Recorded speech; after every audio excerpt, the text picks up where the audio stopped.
Another day, another common knowledge video where I'm taking a look at 10 common Magic the Gathering cards and telling you, are they good in the Pauper format or not? Today's card start is Centaur Healer for 1 and Selesnya. So a 1 green white. You get a 3/3 Centaur Cleric, and when this creature enters, you gain 3 life. That's really not that bad. It's not. You know, there's certainly a lot of decks out there. As somebody with an Orzhov Blade deck that knows about bouncy shenanigans, stuff like that, you do see decks play cards like this that will have a body out there and gain you a little life when they come in to really to do their best to slow down the mono red decks, the mono red madness decks, or the really aggressive decks. It can be nice to just gain a few points of life, give yourself a little breathing room to get your strategy online, and having a body here to soak up damage from, anything swinging in potentially. The problem is we already have better creatures for this. I can't remember the cleric guy, cleric or monk or whatever he is, but he comes in and he gains you 4 life, and he's like a 2/1 for 2 mana, or maybe he's a 1/2 for 2 mana. He's cheaper and he gains you more life. That's the point. And that's just in white. This is requiring you to have Selesnya mana, which is a little rough. Now you do get that is the right going rate, I suppose, for a body like this. 3 mana for a 3/3. Okay. It is very symmetrical in that way. 3 mana, 3/3, 3 life. Sure. But I don't think this is nearly good enough. It's requiring too much from you in terms of mana cost. Like the cost itself the value is fine, 3 mana, but the cost of having these specific pips, I think, is what takes this out of the realm of any potential playability, and it already was not really something all that worth talking about. But as much as I would love to give this a 3 to keep the symmetry up, what if we gave it I was like, can I give it a 2.3? No. Can I give it a 1.3? It's probably better than a 1.3. I'm going to give this a 1.7, I think. Sorry for you symmetry fans out there. Corrupt. Oh, Corrupt. Corrupt is 5 and a black for a sorcery. Corrupt deals damage to any target equal to the number of swamps you control. You gain life equal to the damage dealt this way. Corrupt is not bad. I think Corrupt's a cool card, and it's an old card too, right? Yeah, we've had Corrupt since Urza's Saga, man. Yeah. Corrupt's cool. This is a cool effect. 6 mana is really hard to justify. Really difficult to justify. Because there's I forgot the name of the card, but it gives a creature -1/-1 for each swamp you control. So you'll see that played in Mono Black Sacrifice and some other Mono Black decks, because all you're playing are swamps. And that card's really good. It doesn't gain you the life, but it basically does what this one does without the life gain, but it costs 5 mana less, and it might even be at instant speed. This being at 6 mana, you think about it, where when you do have the mana to play this is potentially a 12-point life swing. They lose 6, because if you're paying 6, maybe you have 6 swamps out there. So they lose 6, you gain 6. That can be a hell of a haymaker. But yeah, it's I don't think it's that good. It's especially not good when you think of a Gray Merchant of Asphodel, Gray Market, yeah. Gray Merchant of Asphodel, which you do see in mono black decks sometimes. And that's 5 mana, which I know 5 mana and 6 mana, that's kind of quibbling a little bit, but that does the drain off your devotion to black, not the number of swamps you have, which is easier to get much higher when you have, because you can play things on turn 1, on turn 2, on turn 3, blah, blah, blah, blah, blah, until you get to your Gray Merchant, and then you can potentially get a big drain. And then it also comes on a body, so you get to keep a creature on the board after that. I still think Corrupt is okay, but I don't think the decks that could play this, those mono black decks, mono black sack especially, I don't think they want the game to go that long. They would rather sacrifice enough stuff, make a big creature, and swing in on a turn before turn 6, I imagine, and that makes corrupt a little pointless in those decks. And if they can't go in if it can't go in those decks, what deck can it go into, right? If the mono black decks don't want corrupt, what deck would? Score wise, that leaves it in a tricky position. I'll still give it a 2.2 because this can be a devastating life swing. And maybe if you can, maybe it's like a sideboard card that you're trying to turn your a more aggressive black deck into something that's more mid-range or even control-y. You know, this becomes a much better card when you can use it as a control style finisher, or chunk a life, or even take out a big creature, because it is any target. But yeah, I think most of the black decks that I see are just way more aggressive, or the mono black decks I see are way more aggressive than that. So we'll move on to Scuttling Death, a Kamigawa card. Hell yeah. 5 and a black for a 4/2 spirit. Sacrifice this creature, and target creature gets -1/-1 until end of turn. But if that wasn't enough, and it wasn't, this card also has Soul Shift 4. When this creature dies, you may return target spirit card with mana value 4 or less from your graveyard to your hand. So all these cards, I think there's actually only one card in all of Kamigawa, or one card because Soul Shift only showed up in Kamigawa. Yeah, it's weird. They didn't like that ability that much. There's only one card. It's Promised Kanushi, I think. Promised Kanushi, something like that.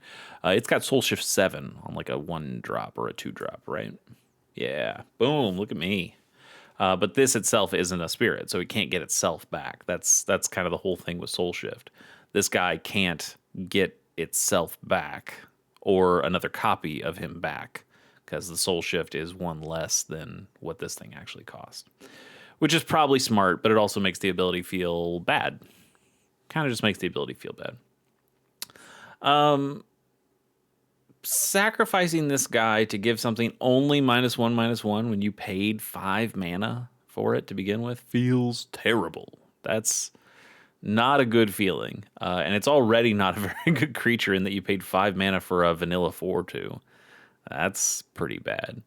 But I did have somebody play a really, really cool Kamigawa Turbo Foggy kind of deck against me, and it wasn't playing this card, but it was playing with the Soul Shift mechanic and bringing back cards, and using cards to get back arcane cards, and just getting things in and out of the graveyard constantly, and able to make fogs happen and just try to slow down the game. And if I didn't have Graveyard Hate, I would have absolutely, not only Graveyard Hate, like Graveyard Hate that hit them specifically at the right times, instant speed Graveyard Hate, I would have absolutely lost to that. And apparently their deck did quite well against some of the other matchups they had at the LGS that night. But yeah, Scuttling Death's not a very good card. It just isn't. As much as I love Kamigawa, as much as I love spirits specifically in Kamigawa, I do have my own Kamigawa Pauper deck that is all original Kamigawa block cards. It's not very good. Yeah, this is just a bad card. Hurts my heart to say it, but it is a bad card. I'm going to give this a 1 point. I'm going to give it a 1.4 only because it is kind of a removal spell, even if it's a really bad one. It is a removal spell. It is a raise dead in a way, and it tries to throw a lot of not amazing effects into a single card, and that card still sucks. It is kind of funny how it is. You look at this and you go, actually, that is a lot of stuff this thing does, but none of it's good enough, and the card itself still pretty bad. That's a bummer. That's a bummer right there. All right, what is our next card? It's Marasa Brute, another vanilla card. Okay, Marasa Brute is 2 and a green for a 3/3 Troll Warrior. That's it. The rate's fine. You know, we started with the Centaur, didn't we? And that's a 3 mana 3/3, but it gains you 3 life. You have to throw a white pip in there, but I'd play that before I play this. We'll give this a 1.2. Yeah, vanilla creatures on rate are just not good enough. Innocent Blood. Okay, now we're talking. Innocent Blood's a sorcery. Each player sacrifices a creature of their choice.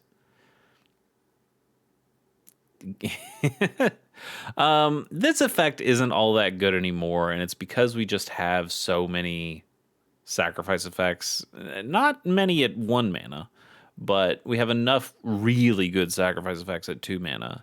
And Tithing Blade was so good that we built a whole deck kind of around it, and and then it became not necessarily one of the better cards in its own deck, but still, Tithing Blade's a really cool card because it's an artifact that stays on the board because you can blink it and bounce it. Innocent Blood you get once because it's a sorcery, and then it goes to your graveyard, and unless you have a way of pulling that back out, you're only going to get it once, and that's not good. I always forget the word, edict effects. These edict effects are aren't very good when they're not on permanents. You know, we see the Accursed Marauder and the Tithing Blade and some of those other cards that will force sacrifices, but then you can pick them up or blink or bounce, and that's where the value really shows up. Doing this one time isn't that great. Even if you're in a mono black deck that wants to sacrifice your own guys, you have other sacrifice outlets. You have actual outlets, not just one time deals. And I don't think Innocent Blood makes the grade anymore. It is originally from Odyssey, though. Oh, the art's been the same the whole time. Has it been the same the entire time? Wow, I didn't know that. That's cool.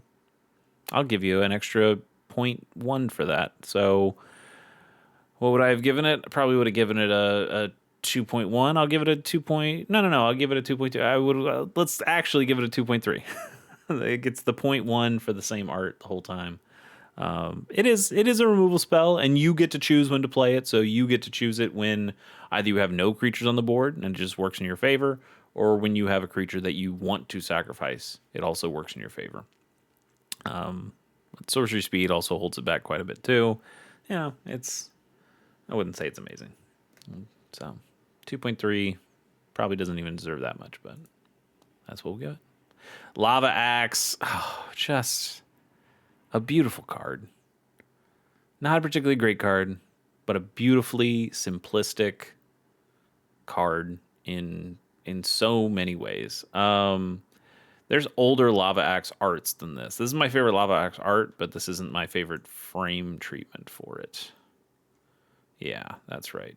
Because I remember the Portal 1 or Portal. Yeah, this is Portal Second Age. But this is the one. That's the one, baby. It's so good.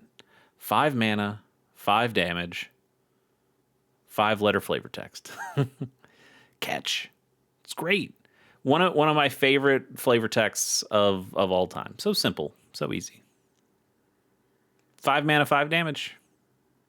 That's a world I'd like to live in. It's not one we live in now, though. This is not nearly good enough for Pauper play, and honestly, probably never was. But man, do I love this card. I got a lot of great memories of casting a Lava Axe. Never in like a mono red deck, because if you're playing mono red burn kind of stuff, this is way too slow for that. But if you're playing a deck that is just splashing red and gets access to a little direct damage, Lava Axe feels real good to play.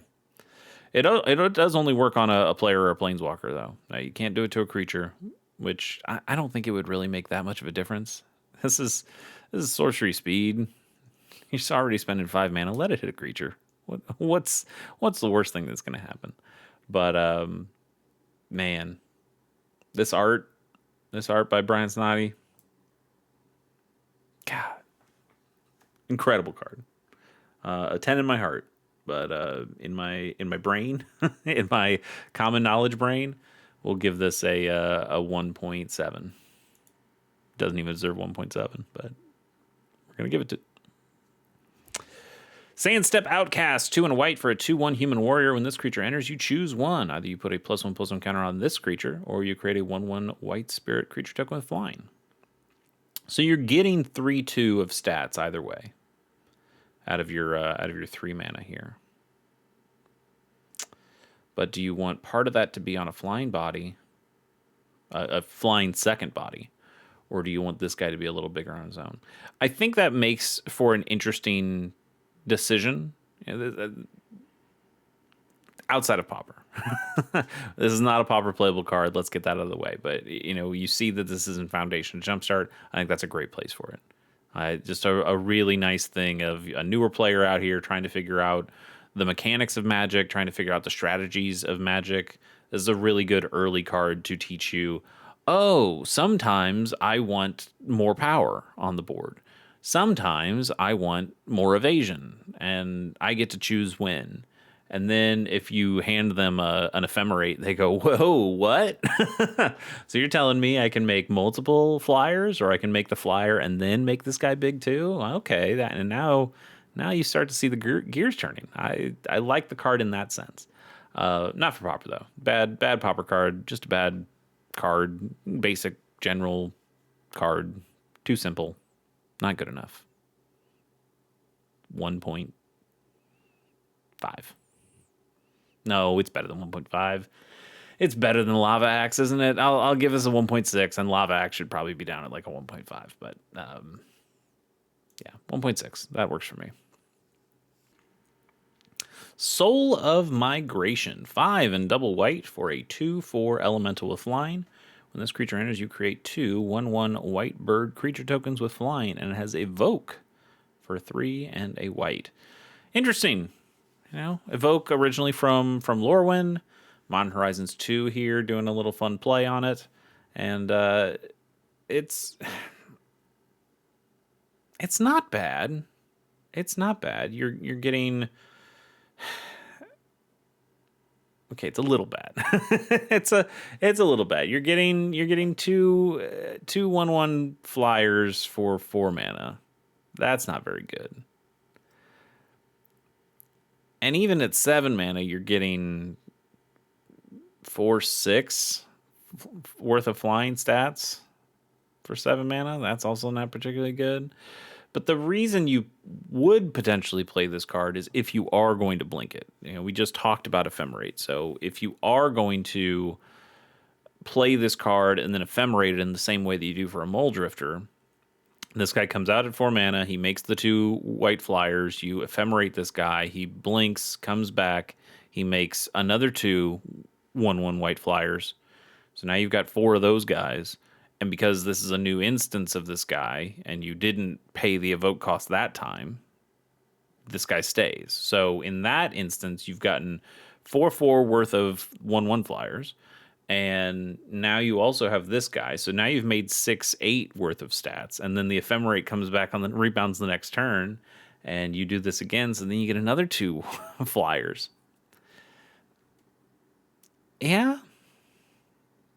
That in that scenario, that is pretty good.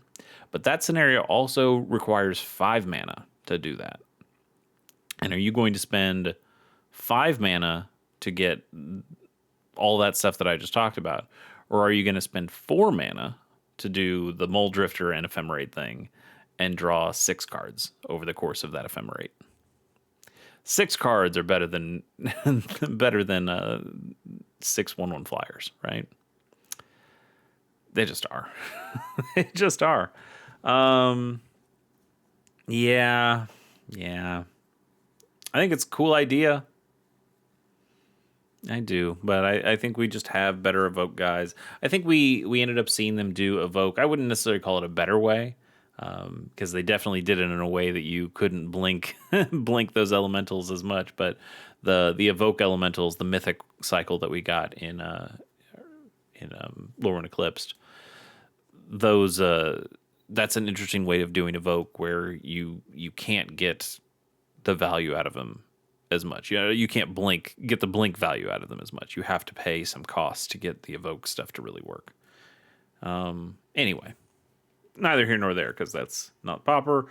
This, I would not play in a Pauper deck, even like a blink heavy Pauper deck. I think you just have better guys with better ETB triggers, and you don't need this guy, even though he is in the right colors. Mold Drifter causes you to splash blue at least, or splash white to get the ephemerate, but it's still just a better deal. You do that instead. Next card. Oh, Portal 3 Kingdoms card. Hell yeah. Spoils of Victory is 2 and a green for a sorcery. Search your library for a plains, island, swamp, mountain, or forest. Put that card onto the battlefield, then shuffle. Okay, it's not very good.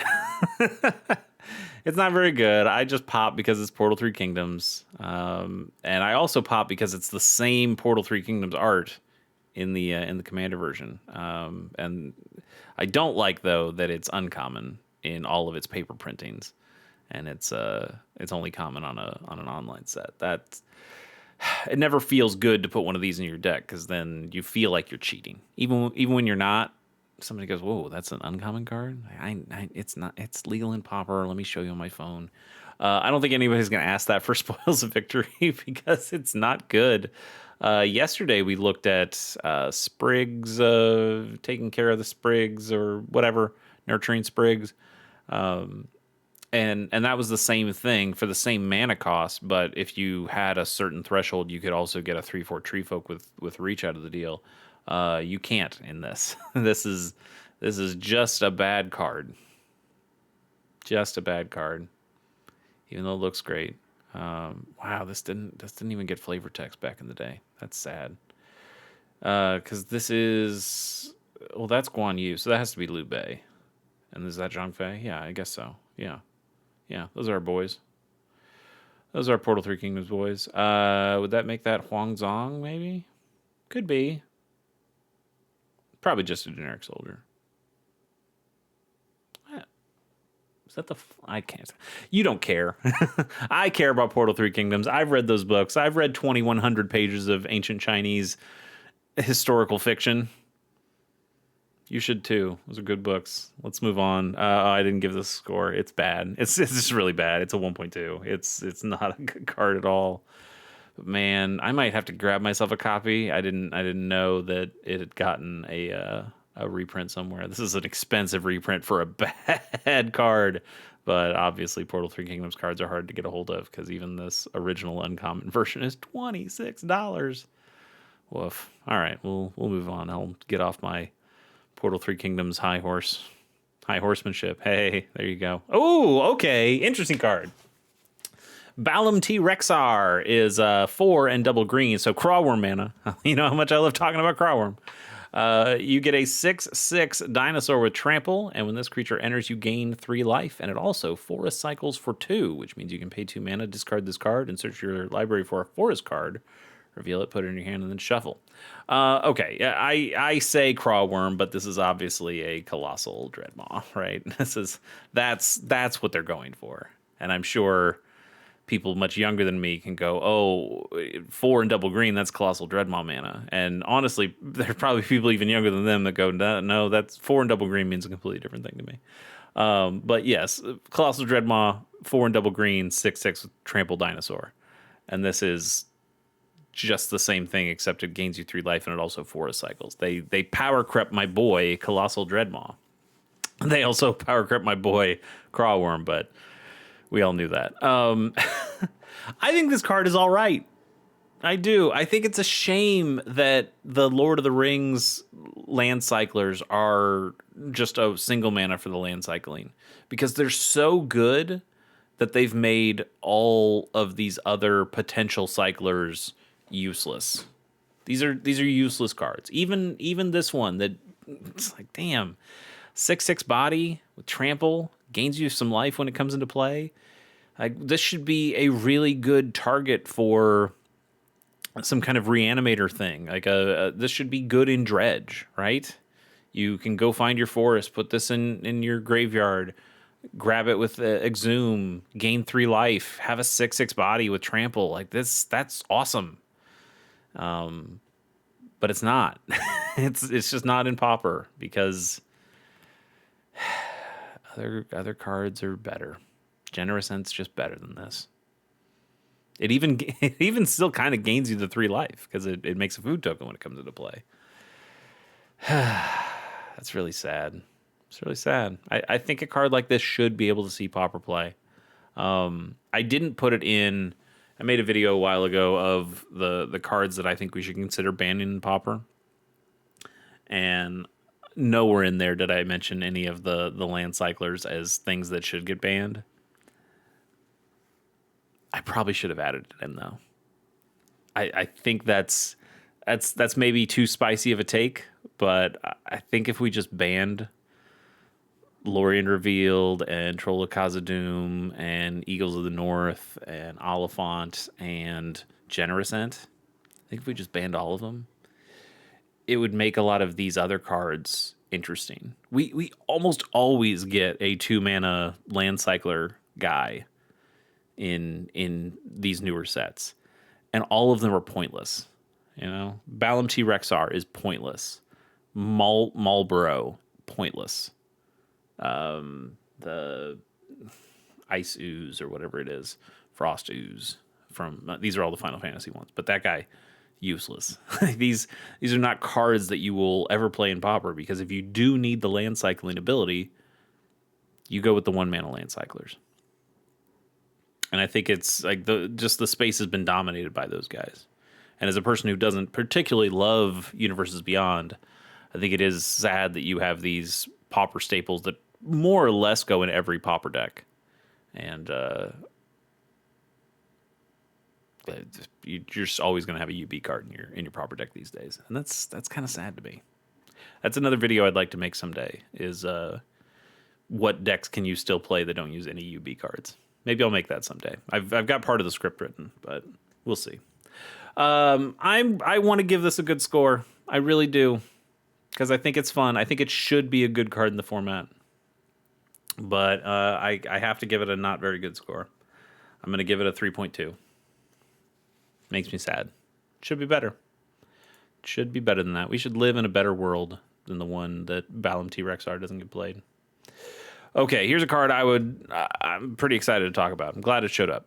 Victim of Night is double black for an instant. Destroy target non-vampire, non-werewolf, non-zombie creature. There, a lot of hay has been made about these legendary creatures showing up in Pauper now. We used to just have, Joven? Joven and his brother, or kind of brother. I don't know what the story is around Joven. But and then they had the Modern Horizons 3 guy with Grandor. Didn't matter and didn't see any play. You didn't see legendary creatures in Pauper, and now you see them all the time. With Spider-Man and TMNT, we've made a bunch of common legends. And I think it sucks. This goes back to my Universes Beyond thing. I think it kind of sucks that we're making legendary creatures at common rarity. Common and legendary feel like they should not mix. Like, those are antonyms, right? From a purely mechanical perspective of the game, though, it is interesting. We have a card. We've had this card Cast Down for a while now, and Cast Down being able to take down any non-legendary creature kind of just kills everything in Pauper. It's a generic 2-mana removal spell that just works. And I can understand that it's a little boring that you have a best-in-class kill card. And because of Cast Down, you don't need Go for the Throat. You don't need Terror. You don't need Doomblade. You don't need this card. You don't need so many other cards that could potentially fill that role. So, in one way, I like that legendary creatures at common have now made people rethink Cast Down, if only for a little bit. I see a lot of deck lists now that used to just play 4 Cast Downs without even thinking about it, and now they'll go, oh, well, I'll play 4 Cast Downs and 1 Go for the Throat. Just so I'm ready. Just in case. Just in case that Leonardo comes out. Just in case that Orokusaki comes out. Just in case that Spider-Man Webslinger comes out. In case that Raphael Tough Turtle comes out. There are cards that that are now being played in Pauper where you go, oh, I should consider playing other cards. You know, there isn't just this card is the be all end all. I like that. I do. And I like this card. Part of me wishes that Cast Down wasn't in the format. I don't think it's ban worthy. I'm going to mention that since I was just mentioning bans earlier. But if Cast Down wasn't at common, if they never downshifted it to common, I think cards like Go for the Throat, which also had to get downshifted to common, by the way, you'd have to make more interesting decisions. You'd have to decide, ooh, is my meta a meta that deserves Go for the Throat? Is my meta one that deserves Doomblade? Is my meta one that might deserve Victim of Night? How many vampires, werewolves, and zombies am I seeing in my meta? Either my local meta or the overall Pauper tournament style meta. And I think that'd be interesting. Hey, I've got this Victim of Night card. I can kill a Tolarian Terror. I can kill a Gurmag Angler. Actually, is Gurmag Angler a zombie fish? Now I'm curious. I think it's just a fish, right? Gurmag Angler. No, it is a zombie fish. You can't kill a Gurmag Angler. Hey, there you go. See, that's the fun. That's the fun. That's what I want. I want more moments of good. I picked the Go for the Throat. I can still kill the Gurmag Angler. Or somebody going, damn, I picked the Doomblade. I can't kill the Gurmag Angler. Damn, I picked the Victim of Night. I can't kill the Gurmag Angler. I can't kill the Voldaren Epicure. That I think is interesting. Or to have these take up slots in your sideboard. Going, oh, okay, they don't have any of those kinds of creatures. I can sideboard them this now. That's great. Which lets them sideboard in vampires or zombies if they do see this. Then maybe they've got that in their sideboard. Probably they don't, but maybe they do. I think that makes the format richer. And so while I don't particularly like legendary cards, I don't like seeing named guys, especially not named Universes Beyond guys, show up in my Pauper format. I do like that it's making us reconsider cards and reconsidering what are the best kill spells and removal spells in Pauper. This is one I have not heard people talk about as much. They are certainly talking about Go for the Throat. There's a little bit that's talking about Doomblade, but I haven't seen people saying anything about Victim of the Night. And maybe that's because this is double black, so it's only going in very specific black decks. It's not one that can just splash black. You got to be in enough black to have 2 mana sources available to you. But I think this is a really good option. If you are a mono black deck, I think you should consider this card. You know, you've already got the one that's not corrupt, but kind of works like corrupt does. You've got your Doomblades, you've got your Go for the Throat, and there's other ones that I also am not thinking of off the top of my head. But I think this is a much better card than we're giving it credit for. And it would be interesting to see some play in the same way that like Breath Weapon. Isn't it always fun when somebody plays a Breath Weapon and you get to go, oh, I actually do have this dragon here, or oh right, this changeling, this changeling's a dragon. It doesn't take the damage. That's cool. It's one of the reasons that Breath Weapon is so much better than Fiery Cannonade, right? Which basically do the same thing, but Fiery Cannonade deals 2 damage to non-pirate creatures. And Breath Weapon deals 2 damage to non-dragon creatures. There are more pirates that are played in the Pauper format. Actually, that might not be true anymore. With the amount of Segu wildlings and stuff. But even the dragons that we do have are bigger than 2 toughness. So they will usually live a Breath Weapon in a way that a bunch of little pirates will not live a Fiery Cannonade. You know what I mean. The opposite of what I said. The dragons will live the Fiery Cannonade. The pirates will not live the Breath Weapon. Anyway, the point is, I like Victim of Night. I think we should consider this card a lot more if you do have a deck that is predominantly black that maybe just splashes another color, or is a mono black deck. So I'm going to give this a 6 point. I'm going to give it a 6.6. Partially because I think it deserves it, but also it's funny. You put another 6 on there, and you get what I'm saying. Let's do a bonus card. Oh man, have we never done? I think we haven't. We're gonna do a snow-covered plains. We're gonna do our first snowland. That's cool. That is awesome. I guess obviously this works in the pool. Like, this is a Pauper legal card. I just we have not gotten a basic land before, and it surprised me. But we specifically get a snow-covered plains here. Let's talk about snow. God, this is a bonus card. That's wild. Let's talk about snow. Snow is really interesting to me. I think it's cool that we have a small number, but a not insignificant number of snow carrying cards. We think of about this mostly in terms of red, right? Because you'll play Scred. Let's just take a look at Scred real quick. Scred's a red instant, deals damage equal to the number of to target creature equal to the number of snow permanents you control. So snow permanents, including your lands. There can be snow creatures and things like that too. But we see a few things that care about snow, or the amount of snow permanents that you have, or if you have enough snow permanents, now it activates. You hit a threshold, and now it activates an ability that can work. There are enough cards that care about Scred that are just common legal. I suppose we can take. I don't know. What if we just say snow permanent? I'm trying to think of the best way to find the most cards here. So if we say snow permanent in Pauper, it's not a ton, right? We get Scred. Scred's obviously the big one. Frostbite, 2 damage to target creature if you control. It's a shock that becomes a lightning bolt. It only happens to creatures though, so that's the problem. Creatures are planeswalkers, which we don't have to worry about yet in Pauper. I'm sure they'll make a common planeswalker someday and piss us all off. But you got a mill guy because it's a crab, sure. Untap another target snow permanent, maybe something to do with that. A tap guy, but he only taps when you have enough snow permanents.